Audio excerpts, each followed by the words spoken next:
As Pastor Paris mentioned, we are in a series called Defining Moments, when opportunities knock. And throughout this series, the whole premise is we want to be ready for the opportunities that may come our way, these God-given opportunities that can come into our lives. We want to be ready so that we can capitalize on it, because we know that God is always moving in our lives. He's a way maker, and He's always creating opportunities for us, but He's also waiting for us to see what we're going to do when these opportunities arrive. And so if you have your Bible, 2 Corinthians chapter 4, that's where we're going to be in this evening. 2 Corinthians chapter 4, 16 to 18. Also, another friendly reminder, you can actually use our Pearlside app to take notes during the service. And so if you're there using your app taking notes, I know that you're taking notes, but it's actually a really great resource that our team has put together. So if you want to use that, go ahead and do so. Everything is there. 2 Corinthians chapter 4 is really the Apostle Paul encouraging the church who has been persecuted and actually experiencing people losing their lives for their faith. And he's hearing stories about people losing their lives, and there's a lot of fear in the air. And this is what he's writing to encourage the church in the midst of all of these things that are happening. He says this: "That is why we never give up. That is why we never give up. Though our bodies are dying, our spirits are being renewed every day. For our present troubles are small and won't last very long. Yet they produce for us a glory that vastly outweighs them and will last forever." He's saying that what you're going through right now is only temporary.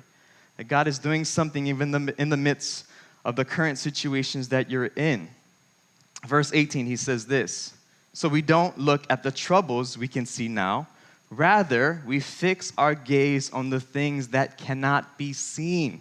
So we're not focusing on what we're currently going through. We're not just going to get fixated on our current situations. He's saying, no, we're seeing something that is not seen in the natural. We're seeing something beyond that God is giving to us in the Spirit. So we're seeing that, we're looking at that. We can't see it right now, but we see with the lens of faith. For the things we see now will soon be gone. So the current situations, our struggles and all of that, that will soon be gone. But the things that we cannot see will last forever. He's saying that something is happening in the spiritual realm, even though our situations might not match the current things that we're believing God for. And the title of my message tonight is this: Turning Points. Turning Points. Turning points. How life can turn in an instant. And my question for us this evening: how many of us have ever been at a place in your life where you just wanted to quit something? Wanted to quit, you just felt like giving up. And many of us have gotten to a place where you just feel like, man, just wanting to throw in the towel. And every time I work out, I do CrossFit, and every time I get into a workout, I want to give up because it's just too hard.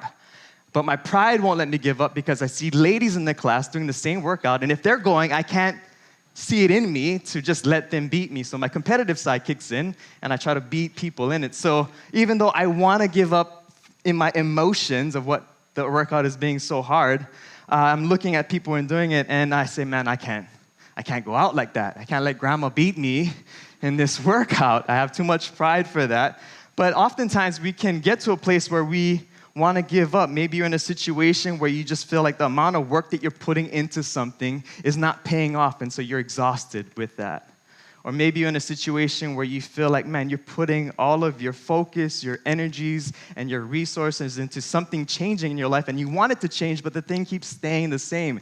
And that frustrating feeling of just still experiencing status quo when you're doing everything in your life to change. I remember wanting to quit in my relationship with my current wife now. And before we got married, we were together for a few years, and we came to a dark place in our relationship where we were just fighting a lot, and I didn't think that we were going to make it through.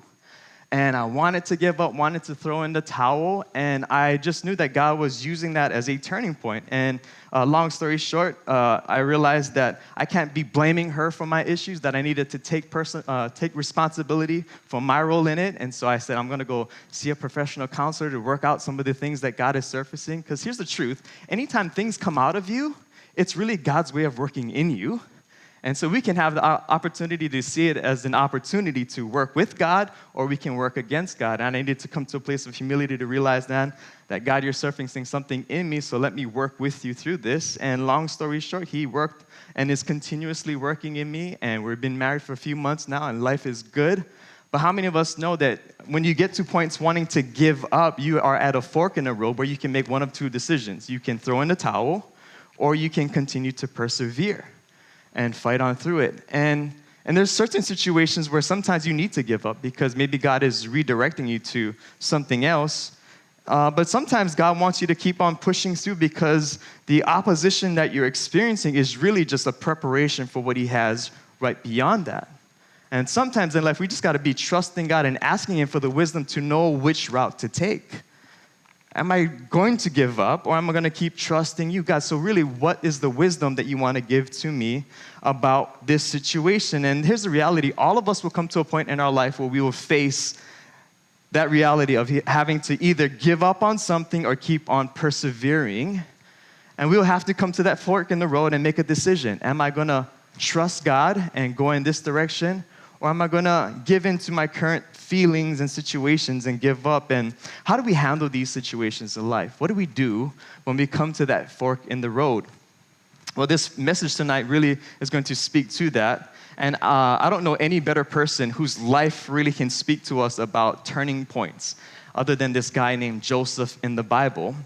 And this guy named Joseph, his story is written from Genesis chapter 37 to chapter 50. It's really an amazing story of God working in an individual's heart and life. But he's a guy that hit a lot of dead ends in his life. He basically didn't have the best poker hand dealt to him. And he had to make do with what God was giving him in his life. And from Genesis 37 to 50, we just see what God was doing through his life. We see the whole picture. But how many of us know we get to see the finished product of a story, but Joseph was actually living the story? And so from us, we have the vantage point of kind of knowing everything is going to work out in the end. But when you're actually living the story, how many of us know that's a different situation because you don't know the outcome. You're just trusting God by faith. But sometimes the things that you're in can be so frustrating that you don't know what to do. And Joseph had a crazy story like that. He went from being the father's favorite, and he was the favorite son. His dad gave him a coat that made his brothers jealous. And so he was loved by his father, but hated by his brothers.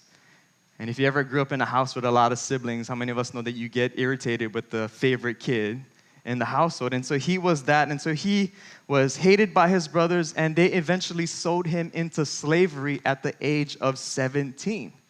Thrown into slavery, basically abandoned and abused by his family. Yet in the midst of that, Joseph still continued to trust God with his life. And he made a choice in the midst of his situation. Rather than give in to what he felt, he made a choice to continue to choose God. And this would be a defining moment for him because God was preparing him to really be influential in not only saving his life and his family's life, but the lives of so many later on in the gospel story. And so through Joseph's example, we're going to see a person who walks through a lot of difficulties. And so if you're going through a difficult situation right now, you're going to be encouraged because Joseph, his story, is an encouragement to us to see what we can do to keep on persevering even when our situations aren't looking the greatest. And so from his life, we're going to pull out 3 principles that would help us to discover the plans and purposes of God, that would help us discover the moments that God is doing in our lives, which can become turning points to prepare us for our ultimate purpose and destiny. So in your notes, point number 1 is this. Write this down. Choose to honor God rather than give into the temptations of the flesh. Choose to honor God rather than give in to the temptations of the flesh. So Joseph was sold into slavery by his family, and he ends up working for a high-ranking Egyptian officer named Potiphar. And so Joseph, otherwise could be known as Joseph, but Joseph is working for this guy named Potiphar. He's working in his house, and he was gifted a lot, and he basically was in a negative situation, but was able to really turn it positive because he did the best in his current situation. And Joseph was excelling at his duties so much so that he became one of the most trusted servants and put in charge of everything in the household. And so he was sold into slavery, and that was a bad situation, but he still had the lens of faith to trust God in that situation and still give forth his best opportunity in that. And it's a lesson for us because sometimes we're going to be in situations that we don't like. Can we just be honest? Sometimes God would put you into situations in your life that you don't want to be in, yet we can have one of two attitudes. We can complain the entire time and just be, God, what's going on here? Or we can see it to the lens of faith. God, what you are trying to do in me is maybe preparing me, so I'm going to do my best in this current situation that we're in. And oftentimes, you and I, we come to that place where we can either give in to the complaining spirit. How many of us have ever been there before? Just venting to God about, why am I here? And why is this happening there in my life? And we can be constantly complaining, or we can just see it through the lens of faith. All right, God, I'm here right now.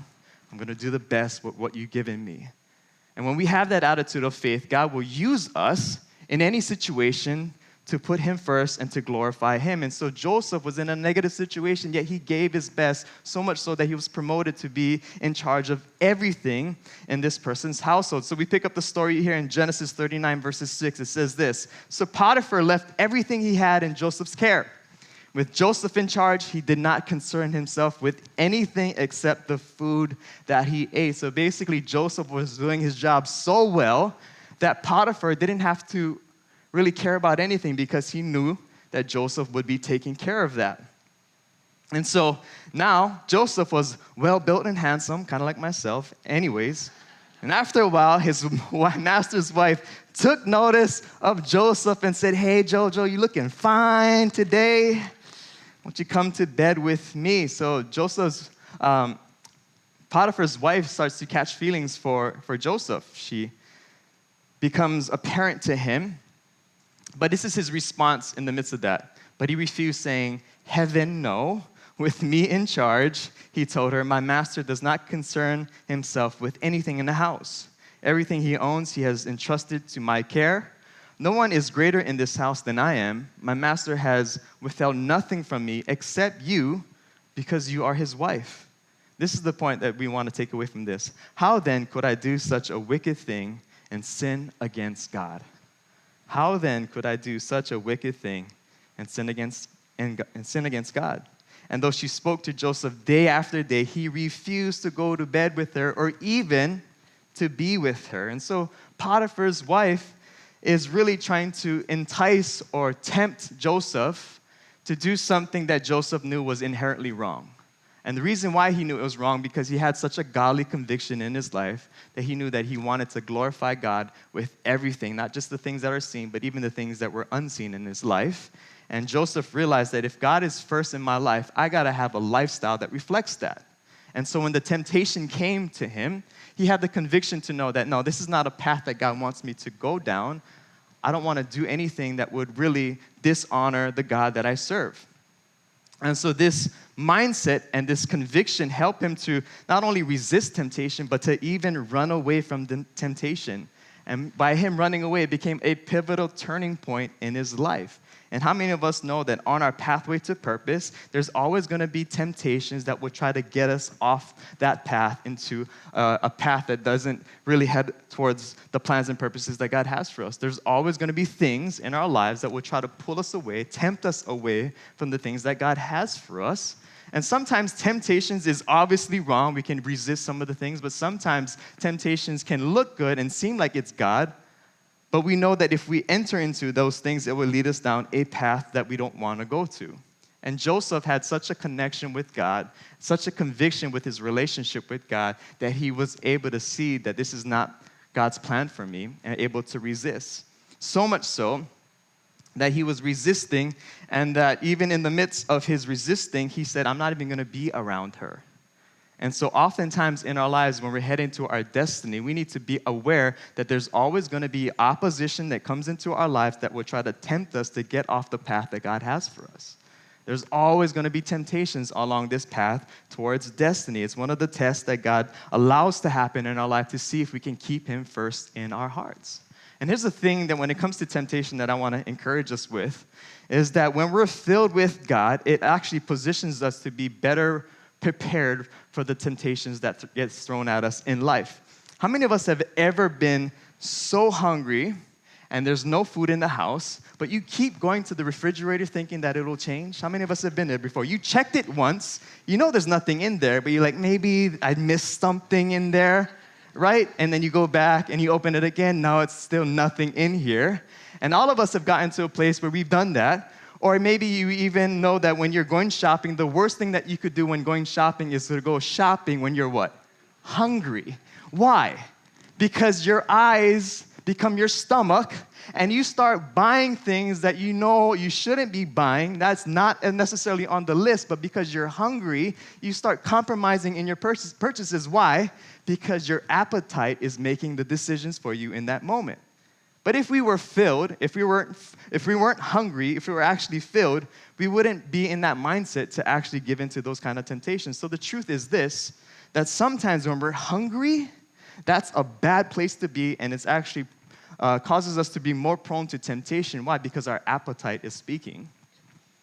I've done that before where there's nothing in the refrigerator, and once you open up the refrigerator, you start making decisions that you normally wouldn't make if there was actually food in your house. This one time I opened it up, there was only one Hot Pocket in there, and it was expired, and I thought to myself, that's only about a couple months expired, I can still eat it. Worst decision I ever made. It tasted really bad, but I was so hungry that I ended up eating it. But if I had food in my house, how many of us know that I wouldn't have made that stupid decision? So spiritually speaking, is the same way. If we're filled with God constantly in our lives, that actually is the best defense against temptation. Why? Because you're already filled with God. You have your appetite satisfied with God, that you're actually not hungry for anything else.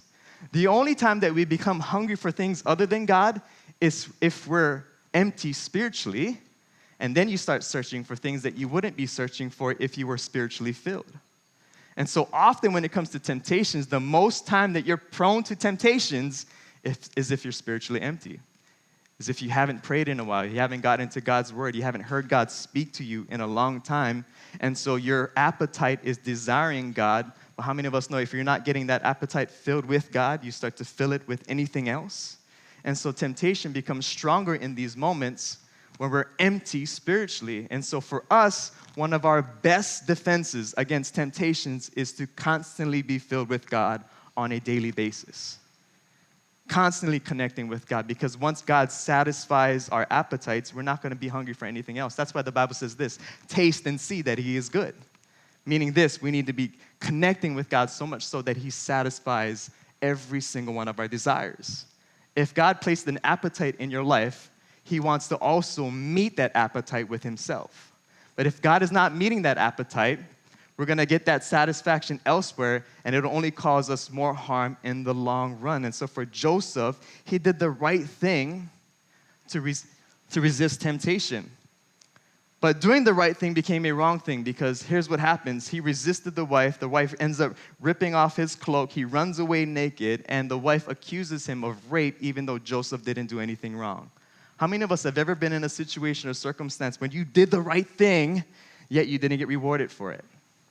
How many of us would be doing the right thing and get discouraged because you get the wrong outcome, even though you did the right thing?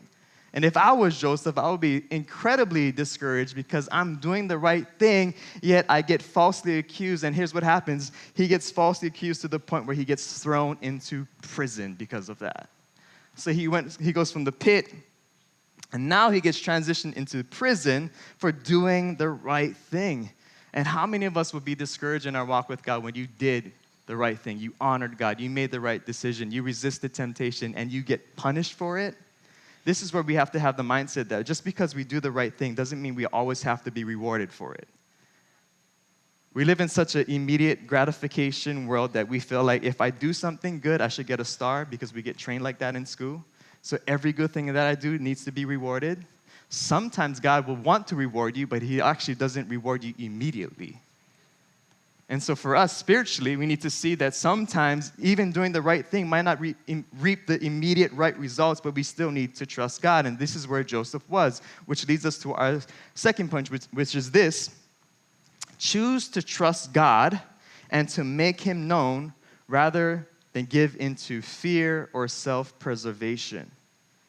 So Joseph makes the right decision, yet it leads down a seemingly wrong path, and so he needed to choose to trust God and make him known rather than give into fear or self-preservation. So Joseph gets thrown into prison for doing the right thing, and he makes the best out of that situation. So he gets thrown into a pit, becomes slave to this person, makes the best out of that situation. Now he gets thrown into prison and does the exact same thing, makes the best out of that situation, so much so that how he got promoted in Potiphar's house, he gets promoted in prison to actually be running the entire prison. So he's teaching us the lesson that no matter what situation that you're in, make the best out of it. And we pick up the story here in Genesis chapter 41. It says this: So Pharaoh sent for Joseph, and he was quickly brought from the dungeon where he had shaved and changed his clothes. He came before Pharaoh, and Pharaoh said to Joseph, I had a dream, and no one can interpret it, but I heard it said of you that when you hear a dream, you can interpret it. And this is what Joseph replies: I cannot do it, but God will give Pharaoh the answer he desires. And so we're picking up the story later on where after Joseph interprets two other guys in prison's dreams. And so he interprets their dreams, and he actually was out for his own interest because he told them this: your reward for me interpreting your dream is this, man, get me out of here. Do me a favor because I'm doing you a favor. How many of us have ever done that before? You do someone a favor and you reciprocate back to me. And so Joseph was doing that, and it actually was all about him, so God didn't actually answer his prayer. So for answering and doing the thing that he was supposed to do, he goes unknown for a long time. And this was an important time for Joseph to keep on trusting God, even when you're trying to make something happen on your own. How many of us have ever been there where you're trying to make something happen, but you're doing it on your own strength, and you seem like you were actually hitting a wall? And this is where Joseph was in his life. And so his plea was, because he was forgotten, man, he got his focus off of himself. Before it was all about him, and God needed to rework in him by him seemingly nothing happening. God was actually getting his focus off of himself onto God and to other people. So 2 years later, after he gives this interpretation for two other guys, he comes up into memory in this one individual, and then Pharaoh calls for him.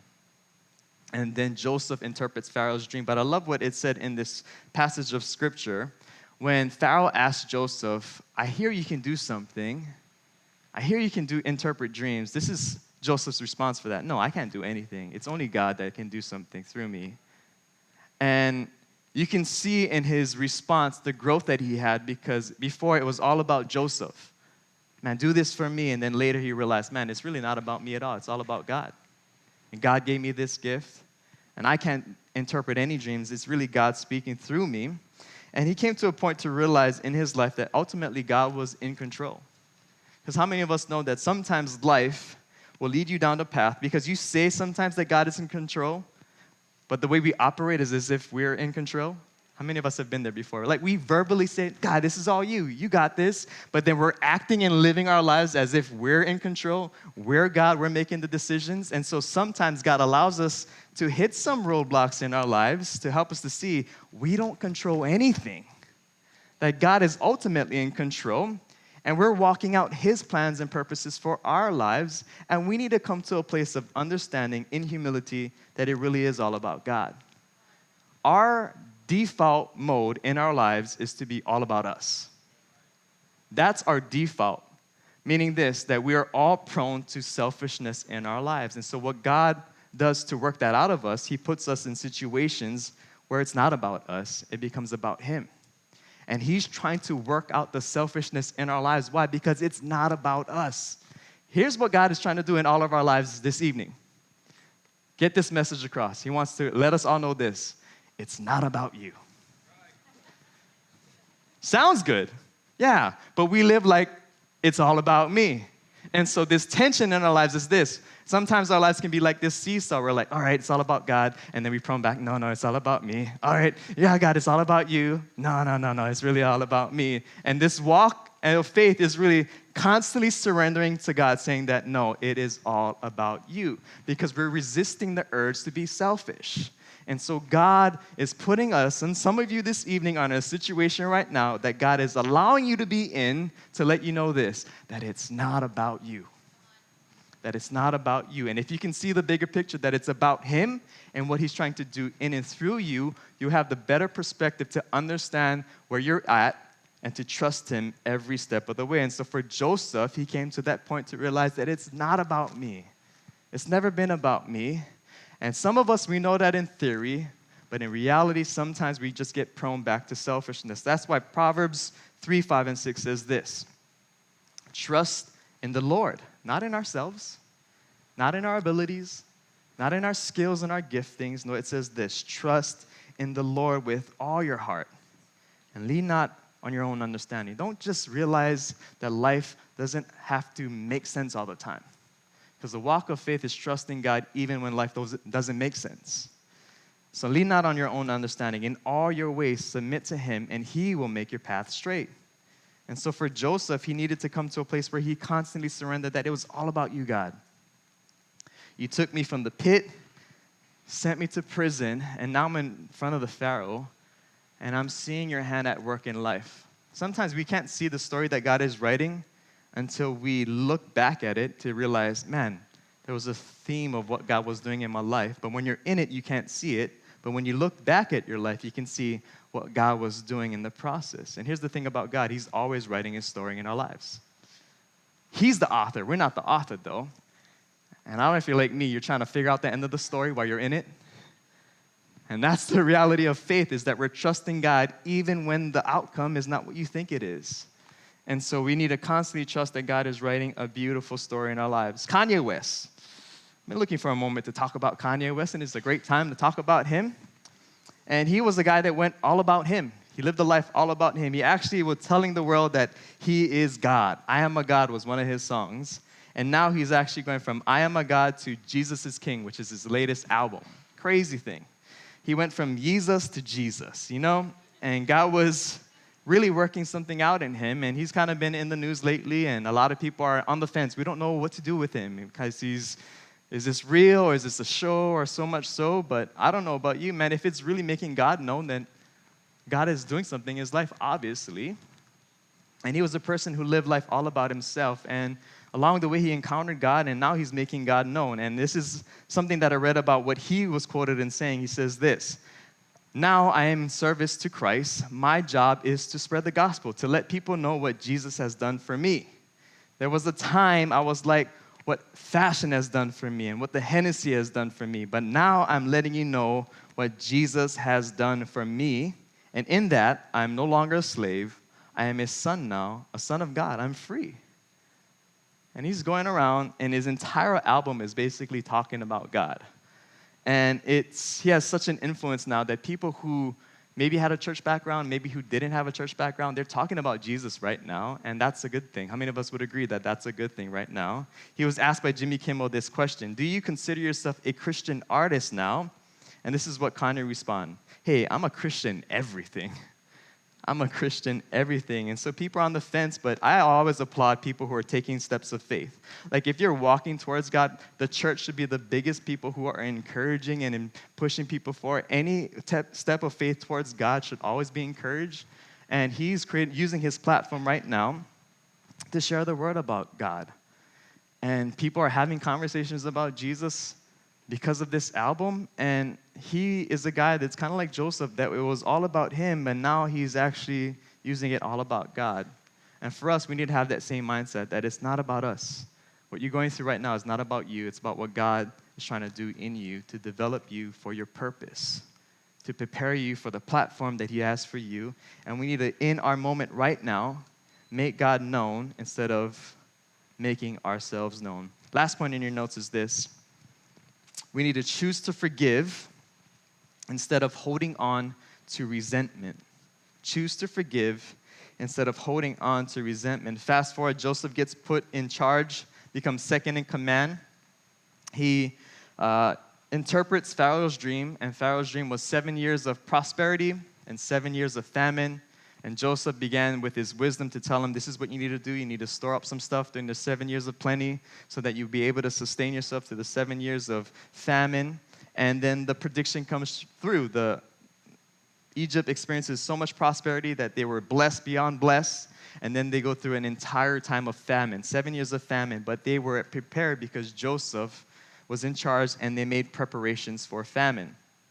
And the famine became so bad in the land that people were coming from all over the world because the only place that had food was Egypt. And so people were trading in everything that they had to get food. And one of the people that comes through to trade is Joseph's very own family, the one that threw him in the pit to actually get sold off into slavery. His family comes back. And we pick up the story here in Genesis 50.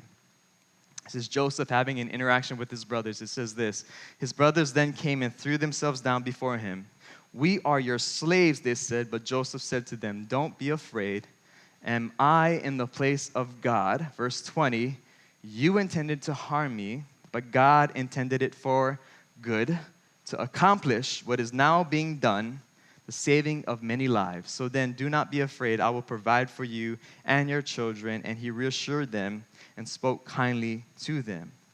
In the midst of an opportunity where Joseph could really take on revenge, to get back at his brothers for what they did to him, instead of seeking out revenge, he extended forgiveness to them because he saw the hand of God at work through what the enemy meant for evil, God used for good. And so now he's later on in the story where he can see back at the beginning where his brothers threw him into the pit, even though they meant harm for him. Joseph had the ability to see, man, God used that negative situation to not only save my life, but to save your lives and the lives of others. And Joseph had the godly view of his situation to realize that even though his brothers did wrong to him, God used it for good. And because of that, he was able to extend forgiveness. How many of us would have leveraged that moment to seek revenge? You guys did this to me, and now it's my opportunity to get back at you. No, I'm going to throw you into prison. See how that feels, right? And you know why God puts us in positions to extend forgiveness? It's because he wants to work on our heart.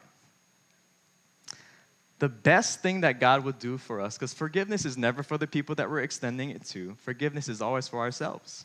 The reason why God wants you to forgive people is because it's for your own good. It's not for theirs. It's to keep you good. And oftentimes we're so focused on what they did to us and we want them to experience what we've gone through that there's so much resentment and animosity in our hearts. And you know what that resentment and animosity will do? Stop you from the purposes that God has for you. And so God brought Joseph to a place to what? Deal with the issues in his heart. And Joseph had a decision to make. Am I going to extend revenge or am I going to extend forgiveness? And he extended forgiveness to the point where he was able to really embrace his family in that moment. The same family that threw him into slavery, he was able to thank them because he's seen the hand of God at work in his life. That's why Colossians 3:13 says this, bear with each other and forgive one another.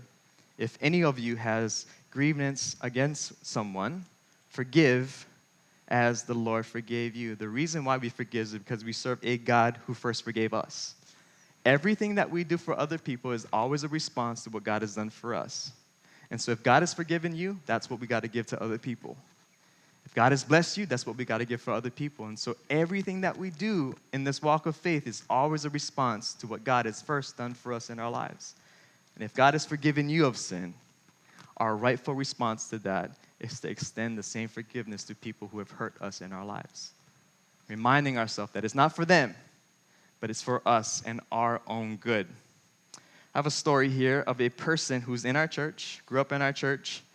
He was a young man that had a really dark past, but God worked out a lot of things in him. His name is Alan Sue, and he has a crazy story where he was at a vulnerable, dark place in his life as a high school teenager and wanting to do a lot of things, suicidal, homicidal.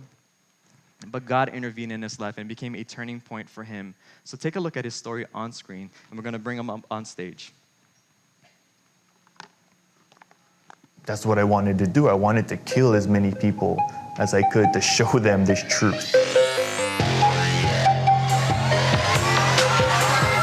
And I dad was a doctor, my mom was a nurse. Very intellectual household. Kind of the thing that science tells you is you're a result of evolution, you're a result of all these random chances that just happen to come together perfectly. It's very meaningless. Your life exists to make more humans. That's not a purpose. That's not a reason to live. Combined with that too, I just got bullied a lot in high school. I mean, I had thick Coke bottle glasses, kind of the typical nerd, but I wasn't the nerd who did well in school, but almost kicked out several times. And it just really brought me really, really low. Contemplating suicide like every single day, where I thought I found this truth that you live, you die, and that's it. No real reason or point to any of this. What is the best way to show people this truth? If I buy guns, if I make bombs, I can tell the world this truth in the best way possible by showing it to them, by making them experience it. And so I was planning to do a school shootout. Thankfully, one of the friends that I had at the time, she invited me to a small group. Because this was the girl I liked at the time, thankfully God used that because I thought that, oh, maybe she'll start liking me if I go. But it's really, really weird because that whole discussion was about me. Who told these people about me? Who told you, the leader, about me, what I'm going through? At the same time, I'm getting angrier and angrier in my mind. I'm starting to have more questions. And the weird thing is, these questions that I had were getting answered. Finally, there was a Friday night youth service that there was an opportunity for me to go to, and still very skeptical. I still remember April 30th, 2004. They were giving a message from the Bible about my life. It was weird because it was almost as if it was the speaker and me and something else. And the main scripture is from Jeremiah 29:11, where it talks about God has a plan for you, He has a hope for you. And it finally hit me that I'm not a product of random chance. I do have a purpose. My life has a purpose. Even what I suffer through has a purpose. And it finally just struck me that I have hope. If it wasn't for you and people like you, a campus minister on my campus, without someone reaching out to the next generation, I wouldn't be here. I would be dead, and chances are a lot of other people would be dead. I mean, I was really at a point where I wanted to show the world my truth by taking as many lives as I could. Now I want to give my life in a sacrifice on the mission field to tell the world God's truth, His gospel truth. If we can really reach people when they're young, when they're open, when they're searching, before they think they've found these answers, that's when we can just change their lives dramatically. Can you help me welcome Alan Sue to the stage?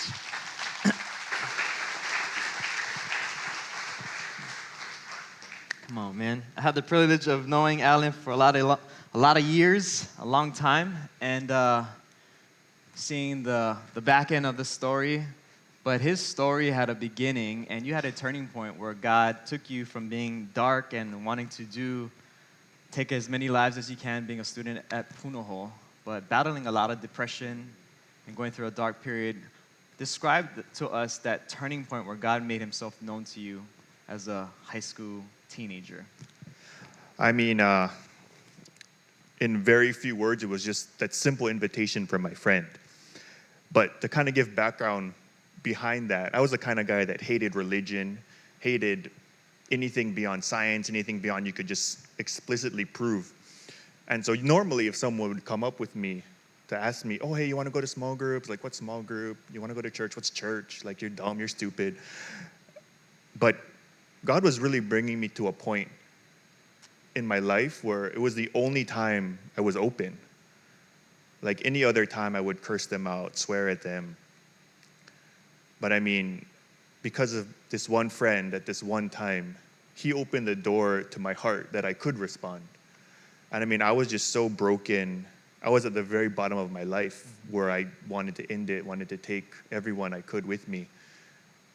And it was really only that one simple invitation that I mean, I can't even remember if there were other invitations before that. There might have been. But all I remember is this, just her asking me, do you want to come to small group? And that was really just, that simple invitation was the thing that really just was a turning point for me. So you come to a small group, and then you come to a service, you feel like God is the only one talking to you, and you give your heart to God. And then God ultimately does a lot of work in your life, and he takes you through a season of developing you, allowing you to deal with some of these past baggages that you brought into a relationship with God, and then gets you to a point where you wanting to take lives, but now you're giving your life to be a missionary in Japan to impact nations. Tell us about that second turning point. Like, how does a person go from being that dark, now wanting to be the light in darkness? Share with us. Well, I think the biggest thing is, from where I came from, I knew that there's only one hope for this world, is Jesus. He's the only thing that could make a difference in anyone's life. And I mean, I got saved in 2004. I went to Philippines on a mission trip in 2005 because I'm a new Christian. I don't know anything about Christianity. Oh, Christians, it says in the Bible, go to the nations, make disciples everywhere. So I went to the Philippines. And when I was there, it kind of opened my eyes that this is what the world is like. The world, not just Hawaii, not just the US needs Jesus, but really every single culture, every single people, every single nation, every nation needs Jesus. And so that kind of got in me. Oh, this is what Christians do. Like, we go on mission trips, we reach out, we tell people the gospel. And 2 years after that, in 2007, I went to Japan on a mission trip. And it's the same thing. Like, this is what we do. We go on missions. It's great. But when I went there, Japan as a nation struggles with so much of what I struggled with. They don't share their feelings. They keep it locked up inside. Suicide rate is one of the highest in the world. There's no hope. You go on the train in Japan and everyone's playing on their phone. They're like zombies on their train, just going to work, going home, going to school, going home. And it broke my heart to see that here's an entire nation, entire people group who struggle with so many of the same things that I struggled with. And I mean, that's the reason why I went to Japan, is because I know this nation needs hope. And the only hope that can change a person's life, that can really make change in someone's life, is Jesus. Wow, and so you have the ability to have empathy for this country now because you know that feeling of what they're currently feeling right now. You've been there yourself, and how God takes our seemingly dark past and all the issues that we've gone through, he brings healing to it. Now he's using you to be a light in a nation that's battling a lot of what you're going through. And that's where you found your wife on the mission field. And God is doing a lot with you. How long have you been in Japan right now? I've been in Japan for 8.5 years now. Nice. And share with us this evening, just out of your journey of faith and what God has taught you through these turning points in your life, share with us something that would encourage us just about what you've gone through what God is doing in your life. Yeah.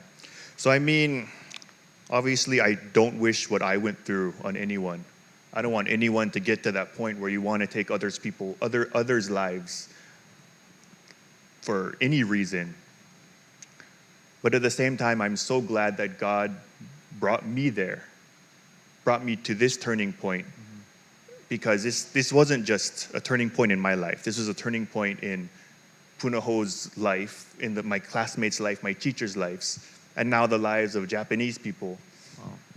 I mean, I just want to let everyone know that we have turning points in our lives.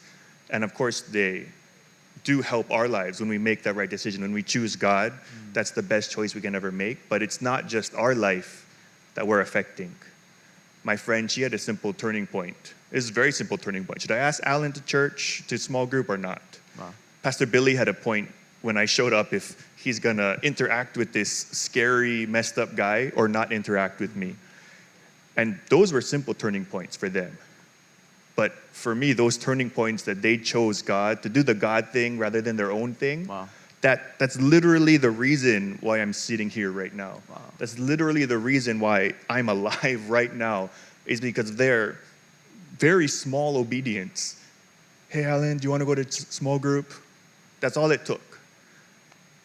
That simple question, that simple turning point, for my friend inviting me, for Pastor Billy showing up to lead that group, for him choosing to disciple me over and over through all my messed up times, for people like even you when you're speaking to me and like imparting faith into me. that's all we can do, is we just have to respond to our turning points. But our turning points can affect thousands. You know, Alan's story reminds us that, you know, what seems like a small thing, God can use it to have a ripple effect that impacts so many people's lives, and ultimately He gets the glory. So why don't we thank God for what God is doing in Alan's life. Thank you for being obedient and for going and for sharing your story. You know, for all of us this evening, God wants to use our lives to be a turning point. And what God was doing in you is not just for you. That there's always a ripple effect to impact people's lives. And Joseph, everything that he went through was all in preparation for him saving thousands of people's lives, because God wanted him to be ready for that moment when the famine came, that he was at the right place at the right time. And here's what he had. He had the right heart and the character in that moment to make it all about God. And so whatever you're going through right now, my encouragement to you is this: it's not the end of the story. That God is still writing something in your life. So don't be discouraged. Keep on trusting God, because He's writing something beyond you to impact the lives of many, many people. Let's pray this evening.